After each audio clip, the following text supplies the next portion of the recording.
सेवारो मसँग हुनुहुन्छ किराँती चुम्लुङको भवन सप्तममा आज लिम्बू ड्रेसमा सजिएर यसरी आफ्नो कल्चरमा उपस्थित हुनुभएको छ आदरणीय दिजुहरू। हाम्रो भाषा लिपि हाम्रो धर्म हाम्रो राष्ट्रिय चाडहरू तपाईँ हामीले नै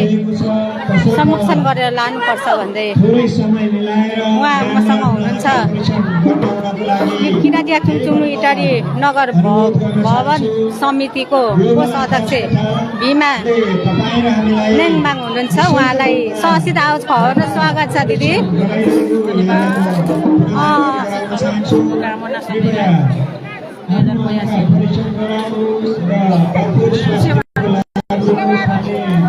आजको चासोक तङनाम कस्तो भइरहेछ दिदी? सबैभन्दा सर्वप्रथम त सबैलाई सेवा चासोक तङनाम 2082 को उपलक्ष्यमा आज सधैँ जस्तै रमाइलो भइरहेछ। यो किराँती नगर कमिटी इटरीको आयोजनामा आज पनि चासोक तङनाम कार्यक्रम सम्पन्न भइरहेछ। तमाम इटरी लिम्बूवासीहरू अथवा सुनसरी जिल्लाभरिका लिम्बूवासीहरूको आगमन विभिन्न कार्यक्रमहरू अर्गनाइज भइरहेछ। कार्यक्रमहरू चलिरहेको छ, एकदमै रमाइलो छ। आजको दिनभरि चाहिँ हामी यो चुम्लुङ हिम प्राङ्गणमा चाहिँ यो चासोक तङनामको उपलक्ष्यमा रमाइलो गर्ने, हाँस्ने, हाम्रो लिम्बू संस्कार संस्कृति र जगेर्ना गर्ने गरगहना वेशभूषालाई जगेर्ना गर्ने उद्देश्यले हामी यहाँ आज चाहिँ धेरैभन्दा धेरै लिम्बुनीहरू याक्थुङमाहरू हामी भेला भएका छौँ र आज हामी चासोक तङनामलाई यसरी नै भव्यताका साथ मनाउँदैछौँ। अलिकति मैले जोडेँ, हजुर यहाँ निर्माण भवनको कोष अध्यक्ष हुनु भएको कारणले यो भवन दुई तला भवन किराँती चुम्लुङको बनिएको छ अहिले हाल र अझै पनि बनिने क्रम जारी नै छ। त्यसमा हजुर निर्माण भवनको कोष अध्यक्ष भएको कारणले यो भवनमा आर्थिक सङ्कलन चाहिँ कसरी हुँदैछ र किन राज्यबाट पनि सरकार यहाँ स्थानीय सरकारबाट पनि केही रकमहरू सहयोग आएको छ कि हाम्रो याक्थुङ लिम्बूहरूबाट मात्रै यो सहयोग भएर यो भवन भइरहेको छ, यो पनि बताइदिनुहोस् न। धन्यवाद बहिनी। म यो किराँती चुम्लुङ भवन निर्माण समितिको कोषाध्यक्षको हैसियतले यो भवन निर्माणको लागि चाहिँ इटरीवासीका याक्थुङबाहरू देश विदेश युके हङकङ अमेरिका जहाँसुकैका याक्थुङबाहरूको यहाँ ठुलो योगदान छ र आर्थिक सङ्कलन चाहिँ भव्य सभ्यको रूपमा चाहिँ यहाँनिर सङ्कलन भएको छ। यो आर्थिक सङ्कलन गरेर यो भवन निर्माण बनाउनका लागि चाहिँ म कोषाध्यक्ष भएको हैसियतले चाहिँ यो प्रत्यक्ष रूपमा नगद पैसा चाहिँ यहाँ समितिमा आउने काम होइन। यो चाहिँ जे चाहिन्छ, रड चाहिन्छ, सिमेन्टी चाहिन्छ, इँटा चाहिन्छ, बालुवा चाहिन्छ, उहाँहरू दाताहरूलाई चाहिँ उहाँहरूले प्रत्यक्ष आफै खरिद गरेर यहाँ सामान पठाइदिने काम गर्नुभएको थियो र भवन निर्माण समिति लगायत चुम्लुङ नगर कमिटीले चाहिँ कमिटीको सक्रियतामा यो दुईवटा भवन चाहिँ निर्माण भएको छ। लगभग धेरै मलाई मैले यो मेरो के अरे अडिटबाट मैले राम्रो देखिरहेको छ। लगभग 2 करोड जतिको यहाँ चाहिँ लागतमा यहाँनिर बनाएको छ। त्यसमा याक्थुङमा लिम्बूहरूको मात्रै यहाँनिर चाहिँ योगदान छैन। नगरको बजेट, प्रदेशको बजेटहरू हामीले ल्याएर चाहिँ यहाँनिर सदुपयोग गरेका छौँ र यतिका वर्षसम्म यो चुम्लुङ हिममा एउटा भवन खडा भएको थिएन। तर यो नगर कमिटीको सक्रियता, भवन निर्माणको सक्रियतामा यहाँनिर चाहिँ यो भवन निर्माण जसले गर्दा यसरी चासोक तङनाम मनाउन लिम्बू समुदायहरू भेला हुनको लागि बडा सहज, सजिलो र आनन्द आएको छ भन्छु म। निर्माण भवन यति मात्रै हो कि अरू बनिनु बाँकी छ त कोष अध्यक्षज्यू? अझै मलाई जानकार भएसम्म यसको नक्सा चाहिँ अझै माथि 2 तला चाहिँ जाने भन्ने कुरा छ। 3 तला 2 तला त भइसक्यो। 2 तला जाने अझै। ए हजुर, अझै 4 तला भनिदिउँ न। 2 तला लाने भन्ने नक्सा चाहिँ तयारी भएको छ मलाई जानकार भएसम्म। र हेरौँ अब यसरी नै याक्थुङमाहरूको ठुलो मन भयो, देश विदेशबाट कमाएर पैसाहरू चाहिँ पठाउनु भयो भने यहाँका चाहिँ नगर कमिटी अथवा भवन निर्माण समितिले बनाउँछ भन्ने हिम्मत छ भन्ने कुरो मैले राख्न चाहन्छु र यो दक्षिणपट्टि एउटा कल्चर भवन गर्दैछ कल्चर भवनको लागि अहिले यतिको उठेको छ यसलाई पनि दिनु होला होइन यो भवन चाहिँ उनीबाट किचन माथिबाट चाहिँ पर पाहुना आउँदाखेरि अप्ठ्यारोमा परेकाहरूलाई बास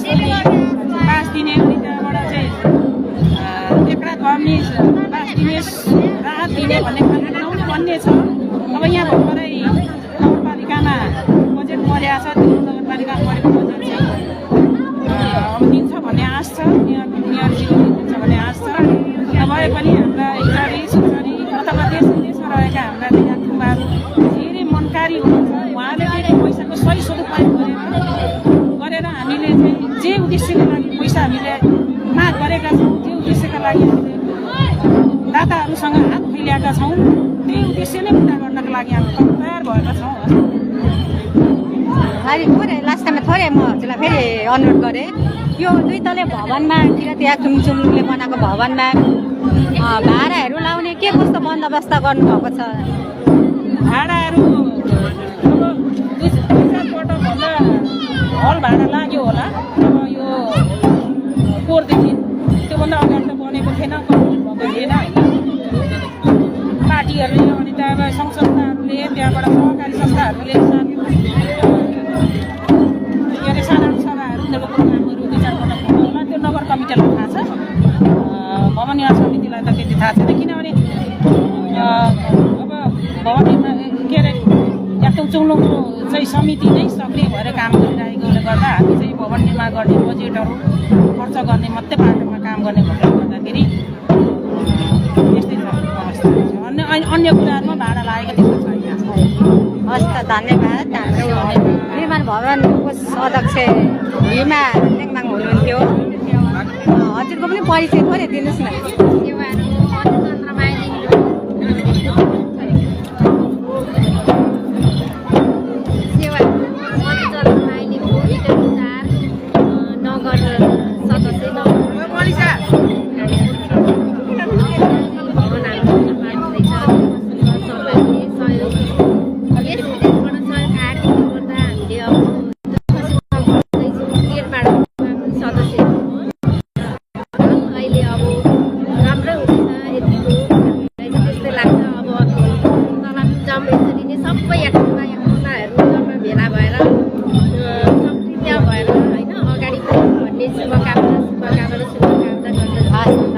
त्यो मिठो शुभकामना दर्शक तङनाम हेरिरहेको सम्पूर्ण दर्शकहरूलाई दिइरहनु भएको छ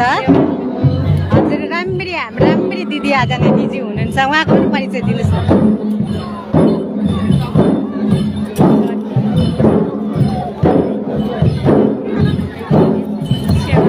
मेरो चाहिँ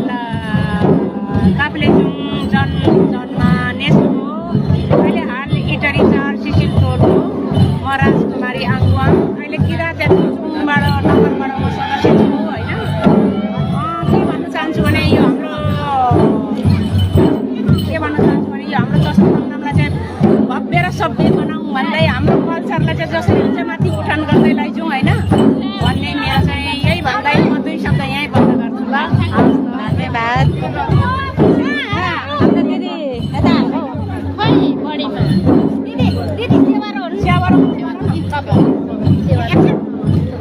हजुरको पनि परिचय दिनुहोस् न सेवाहरू धन्यवाद मेरो नाम दिलमा राणा हो होइन म इटरी 4 बस्छु होइन म यहाँ चाहिँ अब मेरो घरमाथि भएकोले होइन साथीहरू छन् होइन साथी भएकोले म यहाँ सहयोग गर्छु होइन अनि साथीहरूसँग यसो अब हातेमालो गरेर होइन यो भवनमा म पनि केही अगाडि गर्ने कोसिस गर्दैछु होइन अब जो यो भवन चाहिँ हामी म पनि समिति भएर यसो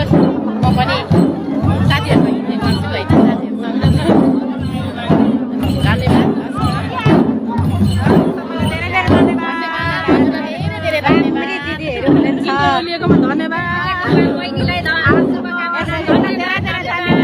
यसरी नै आफ्नो कल्चर आफ्नो भाषा आफ्नो संस्कृति यसरी नै जोगाइराख्नु तपाईँ हाम्रो सबैको दायित्व र हाम्रो भावी पुस्तालाई यसरी जोगाइराख्नुपर्छ भन्दै हामी सबैजनालाई तपाईँको यहीँ होस् कि यो यहाँ उभिउँ तपाईँ यहाँ आउनु त तपाईँ चाहिँ अनि तपाईँ यता यहाँ आउनु त यहाँ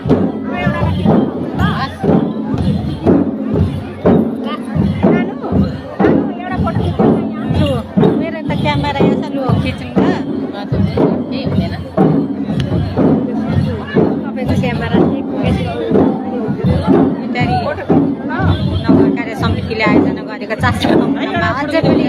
भक्तजनहरू आउने क्रम जारी नै छ। यसरी आज भव्यताको साथतिर धन्यवाद।